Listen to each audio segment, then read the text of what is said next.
Think, Try, Transform, der Podcast des Ruhr Innovation Lab.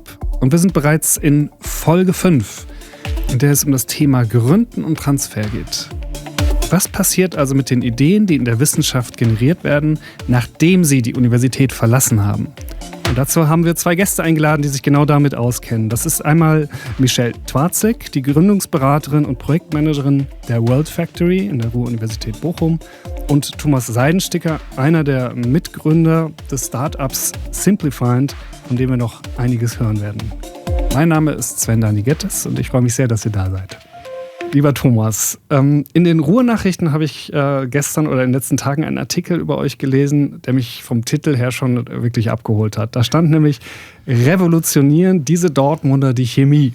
Startup will Milliardenmarkt umkrempeln. Also das klingt auf jeden Fall nach einem ganz großen Ding.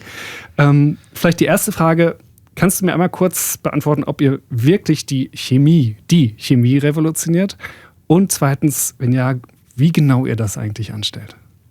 Ob wir die Chemie revolutionieren, werden wir dann wahrscheinlich in 10 Jahren irgendwann mal sehen. Aber wir sind schon selbstbewusst genug zu sagen, dass wir einen großen Teil der Chemie, insbesondere vor allem auch die lokale Chemieindustrie hier in NRW, doch zu einem großen Stück weit revolutionieren können, aus vielerlei Aspekten, zu denen ich sicherlich dann gleich noch mehr sagen kann. Was macht ihr denn genau? Nur, dass es einmal für jeden klar ist: Simplified ist ein Startup, was die Technologie entwickelt hat, wie wir in Zukunft weniger fossile Rohstoffe in der chemischen Industrie einsetzen können und vermehrt auf heimisch angebaute Pflanzenöle zurückgreifen können, wodurch sich eben vielfältige Vorteile ergeben, zum Beispiel genannt weniger Kohlendioxidausstoß, kürzere Lieferketten, Vorgriff vor regulatorischen Eingriffen etc. pp. Und natürlich ganz wichtig, Innovation hier in NRW für die lokale Wertschöpfung.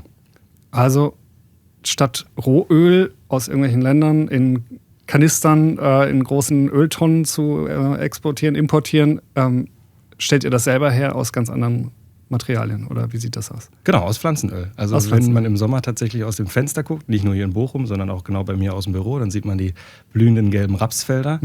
Die liefern ein wertvolles Rapsöl, das sicherlich jeder aus der Küche kennt. Wir haben eine Technologie entwickelt, das ist Kern unserer Erfindung und deshalb auch unser Geschäftsmodell, wie es gelingt, dieses Rapsöl in eine Plattformchemikalie zu überführen, die dann anstatt von fossilen Rohstoffen, die die chemische Industrie jetzt heutzutage einsetzt, eben dann einsetzen kann und so eben nachhaltigen grünen Kohlenstoff, insbesondere dann in die Produkte des täglichen Bedarfs reinzubringen, sodass wir dann eben sowohl lokale Wertschöpfung treiben können, als auch tatsächlich gleichzeitig das Klima schonen.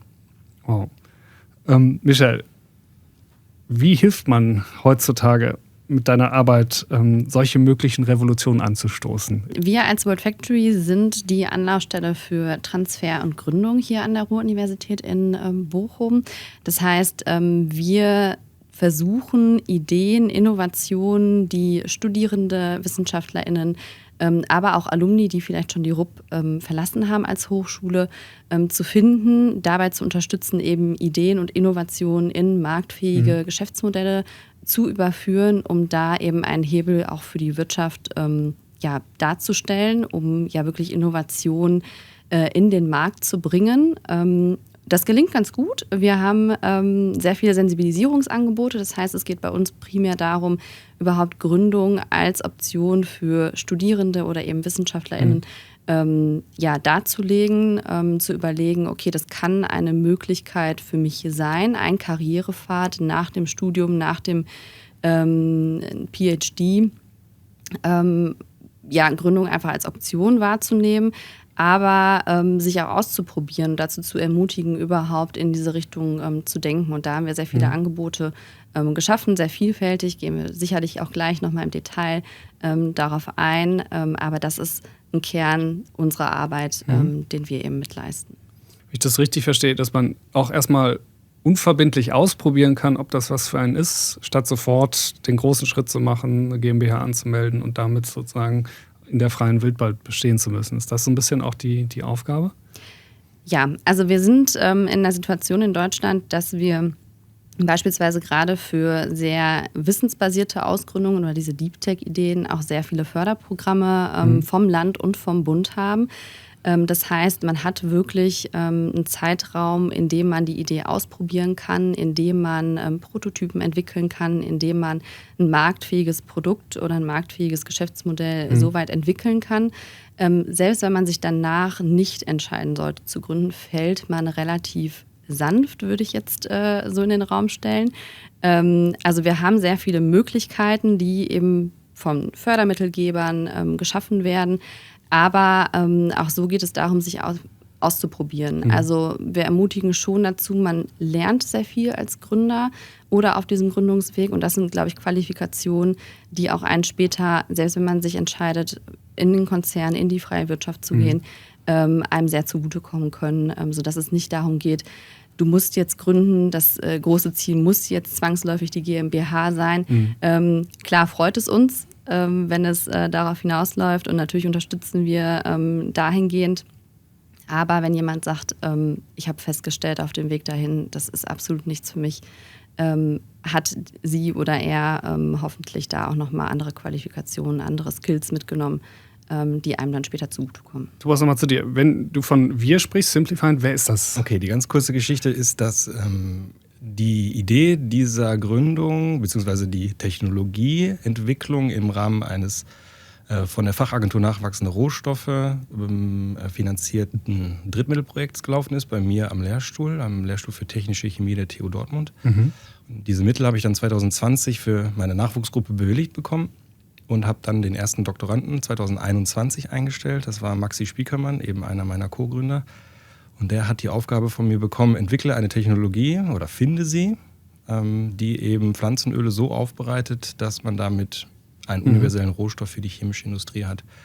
Und nach viel Literaturarbeit haben wir gemerkt, okay, also alles das, was bisher am Markt existent ist, das tut es eigentlich nicht. Wir haben andere Anforderungen, wir brauchen was Besseres. Sowohl auf, ich sag mal, performance-seitig, aber am Ende tatsächlich auch wirtschaftlich. Also uns war klar, man kann das eventuell mit einigen Dingen so machen, die am Markt existent sind, aber das kann nicht wirtschaftlich sein. Was man nicht vergessen darf, wir stehen mit diesen Pflanzenölen, die wir jetzt in den Markt bringen wollen, ganz am Anfang der Wertschöpfungskette. Das heißt, wir konkurrieren mit Preisen von Erdöl, die sind eigentlich nicht zu unterbieten. Das heißt, wir müssen sehr, sehr einen schlanken Prozess und eine sehr, sehr schlanke Technologie haben. Und diese Aufgabe hat sich dann Maxi im Rahmen seiner Promotion gestellt. Und irgendwann haben wir dann gesagt, okay, da haben wir was gefunden. Das ist tatsächlich neu und auch besser als das, was da ist. Das gilt es also in irgendeiner Form zu schützen. Also geht man dann eben den Weg gemeinsam mit den Partnerinnen und Partnern an den jeweiligen Universitäten, wie man denn dann so etwas zu tun hat. Lange Rede, kurzer Sinn, haben wir dann irgendwann festgestellt, obwohl das ist neu, das ist vom Markt gefragt und sind also dann auch schon sehr frühzeitig auf Kontakte in der chemischen Industrie zugegangen und gesagt, ist das was für euch, könntet ihr euch das vorstellen, ist das interessant für euch? Und da haben wir ein starkes Echo bekommen, die gesagt haben, jawohl, das braucht man, das ist wichtig, das gibt es bisher nicht, toll, was ihr da an Lösungen gefunden habt. Und dann steht man da und dann denkt sich, okay, also wenn wir das jetzt nicht machen, dann macht es keiner. Also haben wir uns zusammengetan und gesagt, jetzt müssen wir uns aus der Deckung wagen. Und das Erste, was man dann macht, ist, wie nennen wir uns denn eigentlich? Genau, und dann haben Maxi und ich uns den Namen überlegt und haben gesagt, okay, wir sind eigentlich zu wenig Leute, wir brauchen noch mehr. Und das Tolle war, Maxi Spiekermann ist hier aus Bochum und der ist hier sehr involviert in die Pfadfinderei und hat dort seine beiden besten Kumpels gefragt, könnt ihr euch vorstellen, der eine ist Max Krause, der Wirtschaftspsychologie studiert hat. Der andere ist Jens Ehlhardt. Der hat auch bei uns in Dortmund Chemieingenieurwesen studiert. Und damit hatten wir eigentlich ein Team zusammen, das sowohl die fachliche Expertise als auch eben so ein bisschen den Mut hatte, das eben auch gemeinsam anzupacken. Weil, als also Team. Ich glaube, genau, als Team wirklich. Weil man eben, glaube ich, individuell da nicht sehr weit kommt. Und am Anfang muss man schon klar sagen, es ist eine sehr idealistisch getriebene Idee. Weil also man bekommt ja noch nichts wieder. Also man muss erstmal Leute dafür gewinnen, die sagen, okay, ich bin bereit, jetzt erstmal mindestens 2 Jahre mitzuwirken und erstmal gar nicht so viel dafür zu bekommen und erstmal so die nächsten Schritte zu gehen. Und da sind natürlich, um jetzt vielleicht so ein bisschen vorwegzugreifen, erste, ich sag mal, aus der Deckung Wagnisse, wie zum Beispiel die From Lab to Market Challenge der Chemstars, sind so erste Signale, wo man sagt, okay, die Idee mal wirklich vom Publikum auch zu pitchen und dann mal zu sehen, okay, wie kommt das an? Kann man damit irgendwas gewinnen? Und dann kommt dieser Stein so ins Rollen, man gewinnt so ein bisschen Traktion, man schweißt sich als Team zusammen, weil wenn die wenn die Mission stimmt und dann so ein bisschen auch das, was man sich vorgenommen hat, irgendwann fruchtet, dann gewinnt man so eine Art, nochmal einen deutlich höheren Teamgeist und dann begibt man sich gemeinsam auf den Weg und die nächsten Steine, die man dann ins Rollen bringt, die sind dann etwas leichter im Team. Ja, okay. Michelle, ich frage dich gleich, inwiefern das ein typischer Weg jetzt ist, den du hier gehört hast, oder eher untypisch. Es gibt ja sozusagen verschiedene Herangehensweisen. Das eine ist über einen Wettbewerb, der eine Frage, ein Problem, ein Use Case oder eine Challenge, wie auch immer man das nennt, ausschreibt. Das wäre jetzt genau hier der Fall. Das heißt, es gibt hier ein Problem, das ist zu lösen und dann macht euch dran und die besten Ideen werden prämiert. Oder Menschen haben eine ganz eigene Idee, die sie mitbringen und sagen, die möchte ich irgendwie umsetzen. Die hat sich vielleicht im Studium ergeben, vielleicht aber auch neben dem Studium so immer so als kleine Idee, wo man gesagt hat, da könnte man was draus machen. Was ist denn jetzt typisch? Schwierig zu beantworten. Ich würde sagen, es ist relativ ausgewogen. Aber bei uns, das mag auch daran liegen, wir sind ja so ein sogenanntes Exzellenz-Startup-Center. Das heißt, wir waren durch das Land NRW die letzten 5 Jahre gefördert, um eben Gründungsinfrastrukturen, um Sensibilisierungsangebote für den Campus zu schaffen. Die TU Dortmund ja genauso. Und dadurch haben wir natürlich eine gewisse Sichtbarkeit bekommen. Das heißt, aktuell würde ich sagen, haben wir schon sehr viele, die mit eigenen Ideen zu uns kommen. Sowohl Studierende, die beispielsweise Alltagsherausforderungen mitbringen, sagen, ich habe da mir darüber Gedanken gemacht, ich hätte jetzt folgenden Lösungsansatz, wie könnt ihr mich unterstützen, könnte das was sein für eine potenzielle Gründung, aber auch eben aus der Wissenschaft, dass sich Gruppen melden, dass sich Lehrstuhlmitarbeitende bei uns melden und da einfach in den Prozess gehen und dann ist es ein sehr klassischer Weg, ähnlich wie bei euch. Wie nennt man sich, wie findet man raus, ob es tatsächlich ein Echo seitens des Marktes gibt, muss vielleicht ein Patent angemeldet werden, liegen Patente bereits vor und da unterstützen wir dann eben in diesen ganzen Prozessen und eben auch, um zu schauen, okay, Finanzierung ist natürlich dann schnell auch ein Thema, kommen mögliche Förderprogramme in Frage. In der Exzellenzinitiative spielt Gründung eine ganz, ganz große Rolle und sowieso bei beiden Hochschulen oder bei eigentlich allen Hochschulen in diesem Land ist es ein zunehmender Faktor. Aber was ist eigentlich der Grund, warum Hochschulen heutzutage so stark initiativ sind im Bereich Gründungsförderung? Warum ist das so ein wichtiges Thema heutzutage? Das haben wir Dr. Thomas Wollinger gefragt, RUB-Alumnus und Geschäftsführer der Bochumer Wirtschaftsentwicklung. Für mich sind die Universitäten ein Wissenskraftwerk. Das heißt, es geht hier um den Transfer von guten Ideen der Forschung in die Wirtschaft und somit bringt die Gründung von Universitäten entsprechend Arbeitsplätze und Wertschöpfung vor Ort in Bochum. Okay. Können die Frage auch einfach umdrehen. Ja, genau. Wer soll es denn sonst machen, wenn nicht die Universitäten? Also ich habe ja so ein bisschen noch die Hochschullehrerperspektive auch auf die Sache. Und wenn man sich mal überlegt, was ist denn Universität eigentlich? Was ist das Produkt einer Universität? Das sind gut ausgebildete Köpfe auf der einen Seite. Nicht alle Personen, die bei uns an den Universitäten studieren, können am Ende eine akademische Laufbahn einschlagen. Das sollten sie auch nicht tun. Da stimmen die Zahlen auch einfach nicht. In meiner Profession, also der Chemie, ist es so, gerade durch die starke regionale Prägung auch der Chemieindustrie hier im Ruhrgebiet, ist es für uns vollkommen klar. Personen, die bei uns in den Hörsälen sitzen, die wollen wir gut ausbilden, um sie am Ende in die Unternehmen zu schicken, damit diese Unternehmen hier in der Region wirtschaften. Das heißt, das ist auch ganz klar von Anfang an so kommuniziert. Das heißt, das ist das eine Produkt. Das andere Produkt ist die Forschung. Die Forschung landet aber häufig eben dann ich will das nicht despektierlich sagen, aber der normale Weg ist, sie landet eben dann in Zeitungsartikeln und wird dann veröffentlicht und dann steht sie natürlich der Öffentlichkeit zur Verfügung, prinzipiell.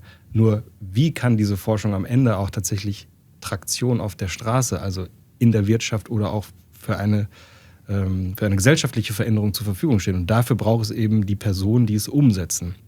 Und die Personen, die es umsetzen, sind in der Regel am besten diejenigen, die es erfunden und aber beforscht haben. Und deshalb ist es ein ganz klarer Auftrag der Universitäten, den insbesondere, glaube ich, wir hier in der Region verstärkt sehen, dass wir für die Region, die eben einen hohen Gestaltungs- und Umwandlungswillen auch hat, genau diese Schnittstelle schaffen, um eben die Forschung, die wie hier wirklich exzellent ist, wirklich am Ende auch für die Gesellschaft nutzbar zu machen. Das zeigen ja auch die Zahlen. Also die meisten Startups, die im letzten Jahr auch gegründet worden sind, haben Hochschulabschlüsse und Gründer sehen sich auch teilweise als Übersetzer eben von diesen Innovationen, von Forschungsergebnissen in marktfähige Produkte, in Unternehmen. Und ich glaube, dass wir da wirklich als Universitäten eine große Rolle spielen. Und ich sehe es wie Thomas, es ist unser Auftrag. Wer kommt zu euch? In welchem Stadium kommen die Leute? Also gibt es sozusagen ein zu früh oder ein zu spät? Für wen ist Gründung überhaupt etwas der geeignete Weg? Ich würde sagen, zu früh gibt es nie. Ist immer gut, frühzeitig mit uns in Kontakt zu kommen. Wir sind so ein bisschen die Lotsen, können auch sagen, wer sind geeignete Ansprechpartner, wen kann man auch im Ökosystem ansprechen. Machen so ein bisschen die Bedarfsanalyse zu Beginn, wo stehen die Personen mit den Ideen jeweils, was wird gebraucht, gibt es den nächsten Wettbewerb, auf den vorbereitet werden muss, wollen Förderanträge gestellt werden. Also da sortieren wir erstmal sehr viel zu Beginn und schauen, okay, wie sieht der Prozess aus? Wichtig ist dabei, wir geben den Prozess nicht vor, sondern wir gestalten ihn gemeinsam mit den angehenden Gründungsteams und schauen, okay, wo ist wirklich Unterstützung von unserer Seite nötig, wo muss das Team vielleicht auch nochmal in sich gehen, nochmal überlegen, wie bestimmte Sachen ausgestaltet werden sollen. Aber zu früh gibt es erstmal pauschal so nicht. Deswegen da also wirklich frühzeitig. Was die Zielgruppen betrifft, also wir haben sowohl Studierende, die auf uns zukommen, aber eben auch WissenschaftlerInnen und Alumni, die auch zurück an die Hochschulen kommen, sich nochmal bei uns melden und sagen, das Angebot gab es vorher nicht, als ich an der RUB studiert habe, oder es war mir nicht bewusst, oder ich habe jetzt 3 Jahre in der Wirtschaft gearbeitet, habe festgestellt, es gibt einen Bedarf oder es ist nochmal eine Idee aufgekommen. Könnt ihr mich da unterstützen? Das ist sehr vielfältig, also es sind diese 3 Kernzielgruppen, würde ich aber sagen, die wir auch ansprechen mit unseren Angeboten. Zu spät, ja, gibt es schon, nämlich dann, wenn schon gegründet wurde. Okay. Dann wird es auch für uns schwierig, noch zu unterstützen, gerade wenn dann das Thema Finanzierung aufkommt oder kommen Förderprogramme in Frage, dann ist es leider so, dass die Förderlandschaft so ausgelegt ist, dass man eben noch nicht gegründet haben darf, zumindest für die meisten Förderungen. Und wir können auch nur noch mit Netzwerken unterstützen und geben natürlich da unser Bestes, aber nach Gründung wird es ein bisschen schwieriger auch, dass wir als Universität dann da noch unterstützen können. Deswegen zu früh und da keine Scheu. Nach Gründung, wie gesagt, gehen wir gerne ins Gespräch, aber da muss man dann individuell schauen, wie da die Bedarfe sind. Vielleicht eine wichtige Frage, ist das auch ein Thema für GeisteswissenschaftlerInnen? Also wir als RUB sind eine Volluniversität und wir tragen auch das Thema Gründung in alle Fachbereiche und alle Fakultäten hinein und das ist definitiv auch für nicht-technische Fächer oder für die Geistes- und Sozialwissenschaften ein Thema. Wir haben da auch als RUB einige Ausgründungen, einige, die jetzt gerade kurz vor Gründung stehen, aber auch einige, die schon erfolgreich gegründet haben, sodass wir da auch wirklich gute Role Models oder MentorInnen aus unserem Alumni-Netzwerk mit an die Hand geben können. Es ist nicht so, dass nur aus den Ingenieurswissenschaften oder Naturwissenschaften gegründet wird, sondern an der RUB wirklich über alle Fakultäten hinweg. Genau. Und dann gibt es ja noch einen Schwerpunkt, nämlich für Gründerinnen. Genau. Wir haben bei uns während der Förderung, die wir die letzten 5 Jahre eben hatten, speziell mit FACE, Female Academic Entrepreneurs, speziell Sensibilisierungsangebote für weiblich gelesene Studentinnen oder Studenten geschaffen, um eben auch nochmal das Thema präsenter zu machen, gerade bei dieser Zielgruppe, dass man eben ermutigt, Frauen zu gründen, Frauen da nochmal einen Raum zu geben, mit anderen GründerInnen als Role Models auch in Kontakt zu treten. Und genau, das hat der Bund auch erkannt. Es gibt mit Exist Women auch ein entsprechendes Förderprogramm. Und wir an der RUB sind da so ein bisschen in die Vorreiterrolle reingegangen, muss man auch sagen. Wir haben jetzt auch das Kompetenzzentrum. Also da gibt es viele Angebote, die wir speziell geschaffen haben. Und es ist leider ja auch immer noch der Fall, dass gerade der Anteil an weiblichen Gründerinnen immer noch geringer ist. Und da tun wir gerne was und unterstützen, um das Thema da eben nochmal präsenter zu platzieren. Sehr gut. Thomas, ihr habt jetzt in Dortmund gegründet. Du hast ja gesagt, der Weg kam sozusagen aus einer Frage, die über einen Wettbewerb kam, an einen Lehrstuhl, der dann sozusagen das Team zusammengestellt bzw. auf den Weg gebracht hat. Und dann kam das CET ins Spiel. Was ist das und wie war euer Weg da? Und inwiefern spielt auch die Vernetzung jetzt über das CET hinaus mit anderen Institutionen im Ruhrgebiet da eine Rolle, wenn man jetzt wirklich sozusagen, wie du sagst, on the track, also so ein Unternehmen an den Start bringt? Das CET ist das Zentrum für Entrepreneurship und Transfer der TU Dortmund und bündelt sozusagen die Transferanstrengungen der TU Dortmund und bietet eben, glaube ich, brauche ich nicht wiederholen, ähnlich wie wir das gerade gehört haben, eben einen ganzen Blumenstrauß an Möglichkeiten, wie man eben als Studentin, als Doktorandin irgendwie den Weg ausbricht oder ausbrechen kann, um eben in Richtung Gründung zu gehen. Bei uns war es so, dass das darf man ja auch ruhig mal erwähnen, häufig spielt auch der Zufall eine Rolle. Man hat Kontakte, man kennt Leute. Es ist also nicht alles immer nur Blaupause, sondern häufig auch eben Gelegenheiten, die sich ergeben, die man dann ergreifen muss. In meinem Fall war es so, dass ich einen ehemaligen Kommiliton von mir im CET kannte. Das heißt, er wusste dazu, was ich also an Forschung betreibe. Ich hatte mich also schon sehr früh damit beschäftigt, was kann denn eigentlich da herauskommen und wie kann das am Ende in einen Transfer münden. Ist ja auch so, wenn ich einen Forschungsantrag stelle, also du hast das jetzt gerade Wettbewerb genannt, das ist also ganz schnöselig eigentlich ein Drittmittel an Forschungsantrag, den ich also gestellt habe und die Frage habe ich da selber reingeschrieben. Dann muss man am Ende, gerade bei öffentlichen Geldgebern, auch immer reinschreiben, okay, was hat am Ende denn also auch die Gesellschaft, also wie kann der Transfer tatsächlich gelingen? Und da habe ich ganz opportunistisch reingeschrieben, also ich könnte auch selber gründen. Und da habe ich mich dann eben mit meinem Kommilitonen damals vom CET zusammengesetzt, also bevor es überhaupt diese konkrete Idee gab, tatsächlich einfach erstmal, okay, was würde das bedeuten, was sind für Angebote da? Ja. Und das würde das nochmal unterstreichen, es wirklich so früh wie möglich, also auch den Kontakt schon einmal suchen. Man muss vielleicht so ein bisschen relativieren, man muss nicht unbedingt eine eigene Idee haben, um zu gründen und um diesen Transfer zu gehen. Du hattest es gerade angesprochen, wie ist es eigentlich mit Geisteswissenschaftlerinnen? Das sind tatsächlich genau die Personen, die uns jetzt wiederum fehlen. Wir sind halt ein total tech-getriebenes Unternehmen, eine total tech-getriebene Ausgründung. Das ist zu wenig divers. Man muss sich breiter aufstellen, wenn man ein Unternehmen ist, weil man eben auch ganze Teile abbilden muss, die wir nicht gelernt haben. Das heißt also auch ganz viele Fachbereiche brauchen wir, die nicht unbedingt die eigene Idee mitbringen müssen, um eben bei diesen Veranstaltungen und auch in diesen Workshops und Seminaren mitzumachen, sondern wir würden gerne auch auf diese Veranstaltung auch dazu nutzen, uns zu vernetzen. Ich habe es erlebt, dass ich also beim TU Startup Award jetzt letztes Jahr beispielsweise dass dann einfach Studierende auf uns zugekommen sind und gesagt haben, ihr habt aber eine coole Idee, ich studiere aber eigentlich was total anderes und kann ich mich irgendwie einbringen oder was kann ich irgendwie tun? Und haben gesagt, das ist genau der richtige Weg. Wagt euch aus der Deckung. Ihr braucht nicht eure eigene Idee, sondern geht auf die Veranstaltung, hört euch an, was passiert, was kann man machen. Einfach wirklich frühzeitig. Und deswegen muss man vielleicht so ein bisschen relativieren, die eigene Idee ist nicht Grundvoraussetzung dafür, Gründerin zu sein, sondern einfach der Gestaltungswille und das Mitmachen wollen. Und wir sind sehr immer auf der Suche nach Leuten, die wirklich eine ganz andere Blickweise haben, weil das macht so eine Unternehmung einfach auch nur noch viel stärker. Also von daher ganz klares Ja, man muss nicht ein Deep Techie sein und das hilft auch manchmal nicht, wenn man mit 4 Naturwissenschaftlerinnen und Ingenieuren in einem Raum sitzt. Da ist so eine andere Sichtweise doch auch ganz hilfreich häufig.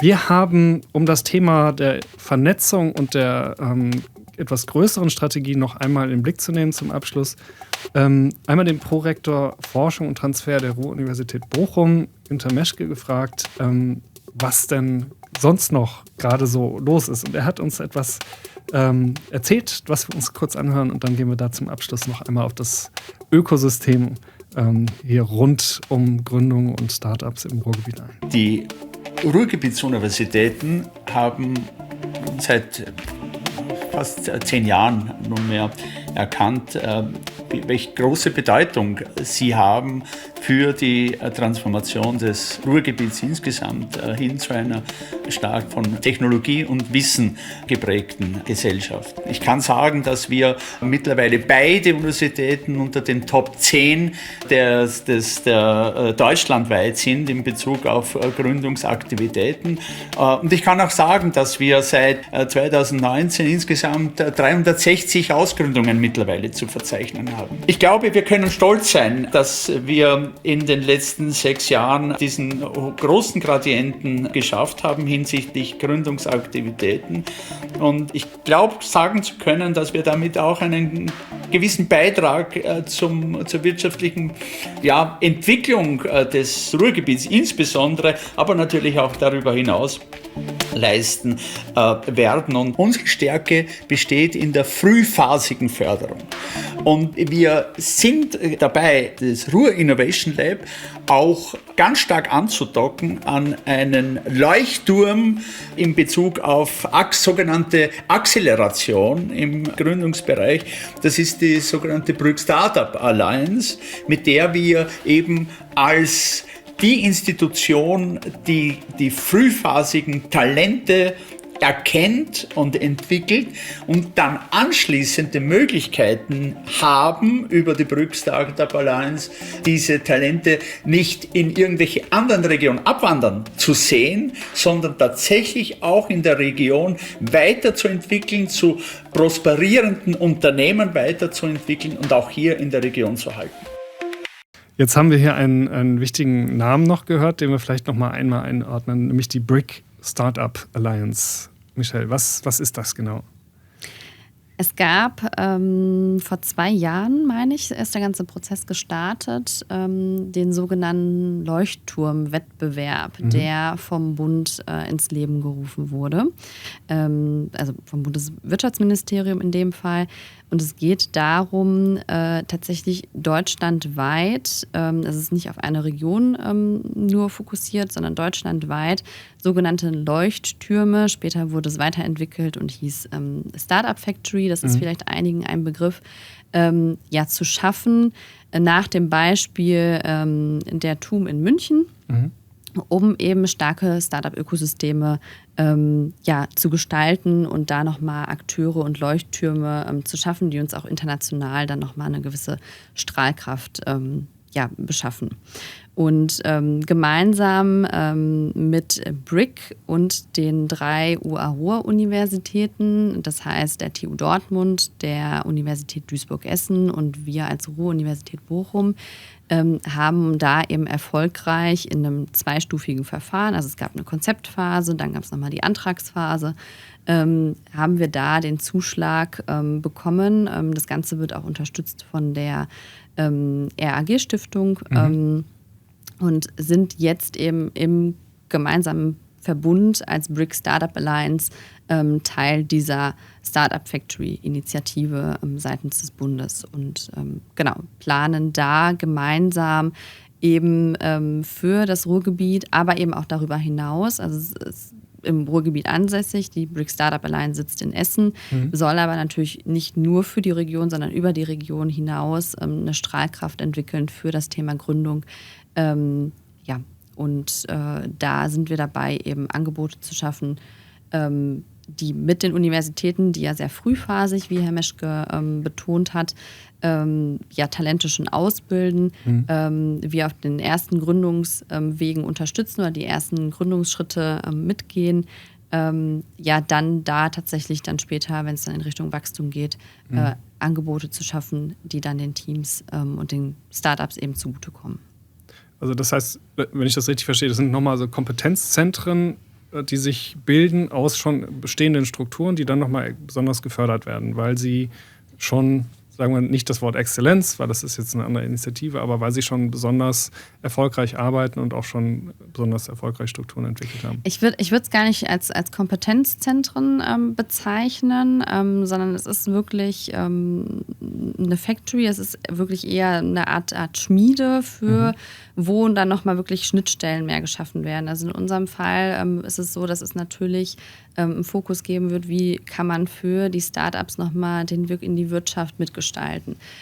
Wie schaffen wir es, auch Kapital ins Ruhrgebiet zu holen, damit die Startups eben hier bleiben können, hier eben sich entfalten können, hier neue Arbeitsplätze geschaffen werden können, aber eben auch für die Investoren die Region noch mal ein Stück weit interessanter wird, weil wir haben sehr, sehr viele Ausgründungen und das Potenzial ist hier.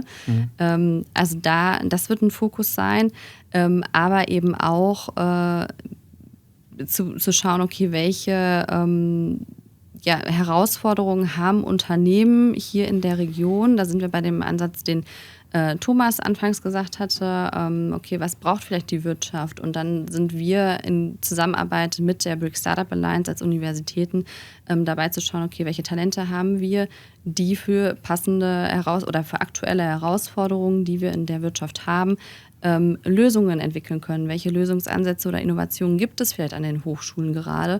Und das eben auch zusammenzubringen. Also auch das wird ein Teil maßgeblich von der BRIC Startup Alliance dann sein. Vielleicht da zum Abschluss einmal die Frage nach den Netzwerken. Dazu hat Thomas Wollinger eine Beobachtung gemacht. Früher hatte ich das Gefühl, ich sag mal so vor 20 Jahren, wie ich gegründet habe, jeder kocht so ein bisschen seine eigene Suppe. Jeder versucht, sein Geschäft nach vorne zu bringen. Heute ist es so, dass das alles Hand in Hand geht. Das Angebot der Universität, der Stadt, der Wirtschaftsentwicklung greift ineinander. Da sind Netzwerke entstanden, in den Städten als auch zwischen den Städten, die tragen. Thomas, wie ist deine Erfahrung mit Ökosystemen? Welche Rolle spielt das bei einer Gründung? Eine sehr große Rolle, eine Rolle, die man nicht unterschätzen darf. Man darf sich sehr früh, ich habe das glaube ich schon mal gesagt, sehr früh aus der Deckung wagen. Diese Netzwerke sind sehr weich. Man fällt also auf eine sehr wohlwollende Zuhörerschaft. Das heißt, die Netzwerke wissen auch, wie man die entsprechenden Themen, aber auch die entsprechenden Personen so mitnimmt, dass am Ende dann eben auch die richtige Entscheidung trifft. Ich muss ja nicht immer die Gründung stehen, es muss die richtige Entscheidung für die jeweilige Person oder das Team am Ende stehen. Das heißt, die Netzwerke sind sehr, sehr wichtig. Auf mehreren Ebenen. Ich hatte gerade schon erwähnt, wir sind insbesondere bei den Chemstars mit im Netzwerk. Das ist natürlich eine sehr chemisch fokussierte ein sehr chemisch fokussierter Netzwerk, aber auch die BRIC Startup Alliance setzt ja bestimmte Schwerpunkte, die eben auch der Region hier besonders wichtig sind. Da ist Wasserwirtschaft beispielsweise bei, da ist aber auch Health dabei, Chemistry ist ein Punkt. Und für uns als Unternehmen, ganz individuell gesprochen, ist natürlich die lokale Komponente extrem wichtig. Wir haben ja eben keine Dienstleistung oder eine App konstruiert, sondern wir haben tatsächlich eine Technologie entwickelt, die am Ende irgendwann, man sagt das so schön, in Stahl und Eisen gegossen werden muss. Das heißt, wir brauchen auf jeden Fall die Unterstützung von der Region, weil wir am Ende hier in einem Chemiepark, und davon haben wir zum Glück im Ruhrgebiet doch schon einige, am Ende wirklich eine Anlage werden bauen müssen, die dann hoffentlich in 7-8 Jahren wirklich 50.000 Tonnen Pflanzenöl für die chemische Industrie bereitstellt. Dazu braucht es ein Team, klar, aber dazu braucht es vor allem eben Infrastruktur. Das können Universitäten, das kann aber auch kein normales Gewerbegebiet irgendwie leisten, sondern das ist am Ende ein Chemiepark. Das heißt, da sind wir hier sehr froh über die lokale Unterstützung. Die einzelnen Städte selber tun schon einiges. Ich glaube, wenn wir uns als Region, Ruhrgebiet zusammentun, können wir noch viel mehr tun. Und ich glaube, so verstehen wir auch unseren Auftrag. Wir sollten diese Städtegrenzen, die auch auf der Autobahn manchmal nicht ersichtlich sind, sollten wir auch nicht anfangen, jetzt künstlich für die entsprechenden Förderungen aufzubauen. Deswegen bin ich sehr dankbar, dass wir zu einem Zeitpunkt diese Gründung initiiert haben, wo wirklich sich auch sehr viel bewegt, was nicht nur Transfer aus den einzelnen Unis, sondern auch Transfer über die Unis hinaus in die Städte, in die lokale Förderung reingeht. Und das kann ganz klein anfangen, wenn man zum Beispiel einfach nur mit Sparkassen aus der Region redet, wenn es um Finanzierung etc. geht. Also auch die haben natürlich aus sich heraus ein großes Interesse daran, Unternehmen für die Region zu gewinnen. Und das geht also in vielfältige Dinge hinein. Von daher Netzwerke auf jeden Fall ein sehr, sehr wichtiger Aspekt. Okay. Das wäre schon fast das perfekte Schlusswort. Ich möchte, Michelle, dir trotzdem noch mal eine Schlussfrage stellen. Ab welchem Zeitpunkt entlässt man das Start-up quasi aus den Händen, den Armen der Alma Mater? Ach so, richtig lässt man es nie los. Man verfolgt ja immer, gerade wenn man selber als Gründungsberaterin involviert war, verfolgt man natürlich immer den Weg. Ab Gründung oder wenn die Startups dann tatsächlich in erste eigene Büros ziehen beispielsweise, ist dann schon der Zeitpunkt, wo die natürlich selber sich organisieren, wo wir auch nicht mehr alle 2 Wochen einen Termin haben oder ähnliches. Aber ich würde sagen, für uns ist es immer wichtig, trotzdem noch dran zu bleiben. Wir versuchen, unsere ehemaligen Startup-Gründer immer als MentorInnen für die jungen Teams dann wiederum zu gewinnen, sodass wir da eigentlich immer einen sehr, sehr guten Draht versuchen aufrechtzuerhalten oder aufzubauen, um da eben in Kontakt zu bleiben. Also so ganz lässt man die nie los. Natürlich wird es irgendwann weniger mit dem Austausch oder mit Kontakten. Aber wenn sich auch ein Team noch mal nach 5 Jahren bei uns meldet und sagt, da bräuchten wir mal Unterstützung oder kennt ihr jemanden, es hört nie auf. Also wir sind eigentlich ständig dann noch im Austausch. Mal mehr und mal eben ein bisschen weniger. Und für die Teams, die am Ende betreut werden aus den Universitäten, sind genau diese Kontakte sehr, sehr wertvoll. Das heißt also auch die Alumni-Pflege durch die entsprechenden Institutionen ist sehr, sehr wichtig. Im besten Falle kriegt man einen besseren Marktüberblick oder man muss vielleicht einfach Fehler nicht mehr machen, die andere schon gemacht haben. Nur mal ein Tipp, wie kann man dies, jenes machen. Also das Netzwerk, klar, das hatte ich gerade erwähnt, aber zu diesem Netzwerk gehört eben auch ein ganz starker Teil der Erfolgsgeschichten. Sei es als Role Model oder einfach als Unternehmen, die viele Dinge schon mal bewegt haben, die man selber noch bewegen will. Das ist also auch sehr, sehr wichtig. Und auch viele Fehler gemacht haben, die nicht jeder nochmal neu machen muss. Auch das ist ja mal sozusagen das Tolle. Ja. Oder du hattest es vorhin angesprochen, Thomas, wenn es darum geht, das Team zu erweitern. Also auch da erreichen uns mittlerweile viele Anfragen, ob wir Stellenausschreibungen eben teilen können, ob wir Studierende kennen, die Lust haben, mal in einem Startup zu arbeiten, da ihre Erfahrungen zu sammeln. Also es ist sehr vielfältig, deswegen glaube ich, da auch einfach interessant, auch für die Teams mit uns weiterhin im Kontakt zu bleiben, um eben an neue Talente auch später für sich zu kommen. Das war für unsere Folge das perfekte Schlusswort. Ganz herzlichen Dank euch beiden, dass ihr heute da wart. Wir freuen uns auf die nächsten Folgen, laden euch, liebe Hörerinnen und Hörer, schon jetzt herzlich ein, eure Fragen zur Bewerbung des Ruhr Innovation Lab in der Exzellenzstrategie zu stellen. Denn nach der Begehung haben wir noch einmal die beiden Rektoren aus Bochum und Dortmund zu Gast unter dem Motto Ask Me Anything. Fragen könnt ihr senden an hochschulkommunikation@rupp.de. Mein Name ist Sven Danigettes und wir hören uns in der nächsten Folge wieder. Tschüss!